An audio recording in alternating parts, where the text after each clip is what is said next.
to welcome and entertain him.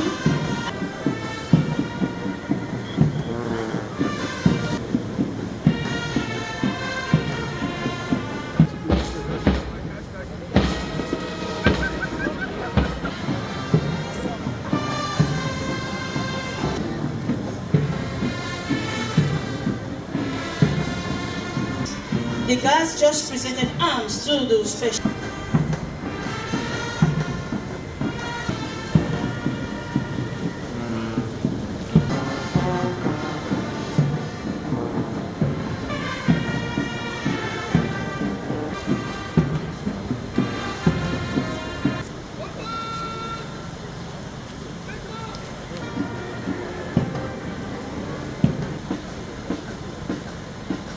The special of the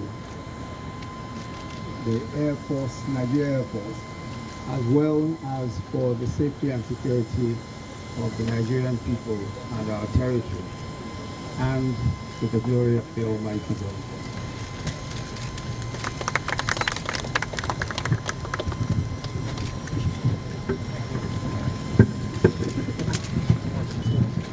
Lydia, here. Come on, here.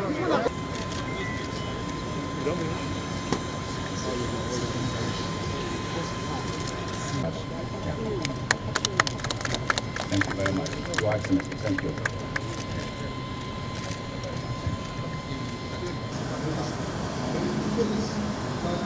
Present. Officers, airmen and airwomen present, honored guests, ladies and gentlemen. I'm delighted to be in your midst today to celebrate the 59th anniversary of the Nigeria Air Force, established in 1964 by an act of the Nigerian Parliament to preserve Nigeria's territorial integrity through the employment and projection of air power. And I bring you the very warm felicitations of His Excellency that the Air Force has, in the years since its establishment, proved its mettle both locally and internationally.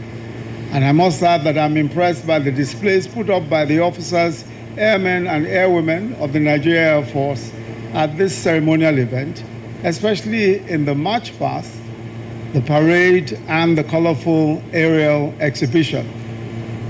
These displays aptly demonstrate the Nigeria Air Force's commitment to achieving high standards of operational readiness.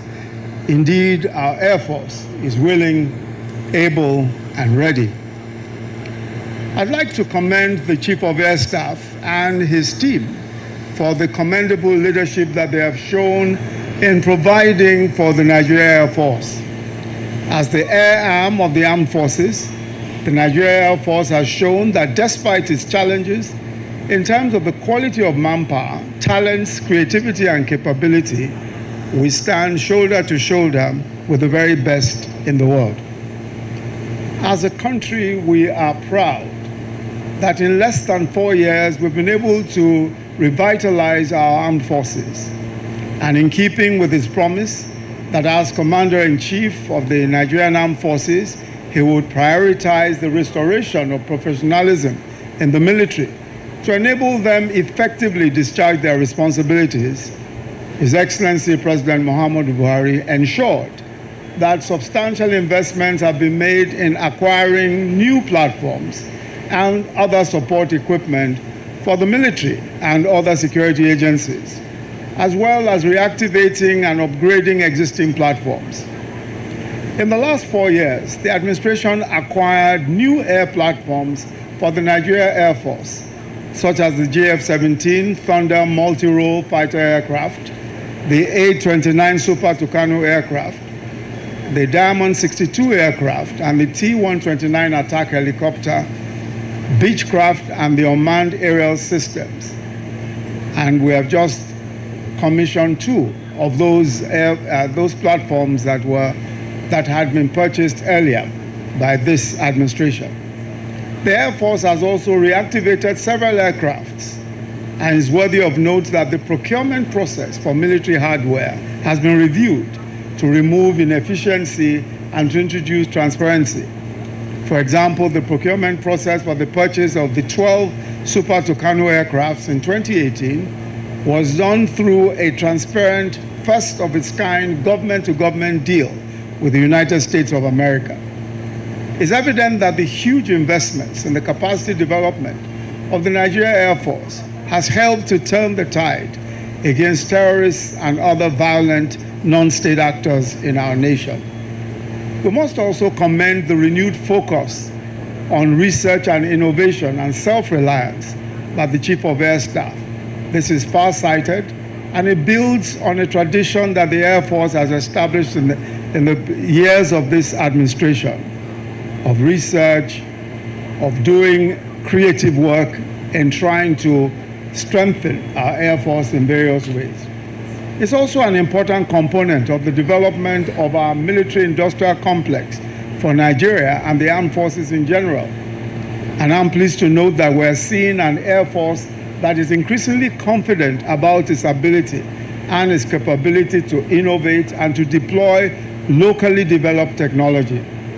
And this is manifesting in various ways, from the locally developed operational unmanned aerial vehicle, the Saigumi, which the President formally inducted into service in February 2018, to this collaborative work being done at the Air Force Research and Development Center in Kaduna to produce the first ever made in Nigeria aircraft. Of course, this must be situated within the general context of a greater emphasis on local capacity building by the Nigerian Armed Forces, with developments like the establishment of the Nigeria Army University and the revitalization of our Defense Industries Corporation of Nigeria, DICON, serving as testaments to this renewed emphasis. The Nigeria Air Force should also strive to expand its collaborations outside of the military. And by this I mean the collaborations with academia, with think tanks, with civilian technology, hubs, and independent innovators and creators. I'm aware from discussions with the Chief of Air Staff that collaborations with our university and research institutions is already growing. There's a great amount of potential waiting to be unleashed from these partnerships.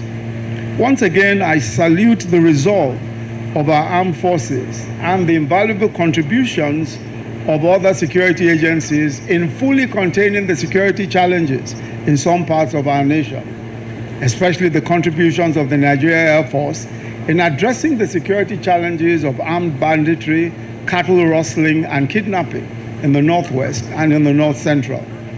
Your efforts in conjunction with other security agencies have started to yield positive results. Well done indeed. But let us never lose sight of the reason for our existence as the military component of government. It is that the security and well-being of our people is an irreducible minimum and the chief responsibility of all legitimate governments. I therefore charge you to continue to work to earn the confidence of the nation and the respect of the international community as you protect lives and property, neutralizing all existing and emerging national security threats. I'd like to urge greater cooperation and mutual trust between the various arms of the armed forces, even while maintaining the healthy spirit of competition that underpins innovation and increased efficiency. Finally, let me, on behalf of Mr. President, thank all Nigerians for coming together as a united and determined people, irrespective of parochial affiliations, to partner with the armed forces in the war against terror and insurgency. We are currently in the stabilization, reconstruction, and resettlement phase of the overall effort in the Northeast, and will continue to solicit your support and understanding until terrorism and the activities of armed criminals of whatever description are completely eradicated. I once again congratulate the Chief of the Air Staff and the entire Air Force family on the occasion of the 59th anniversary of the Nigeria Air Force. Long live the Nigeria Air Force. Long live the Federal Republic of Nigeria. I thank you all for listening. Shall we please give the special guest of honor another applause?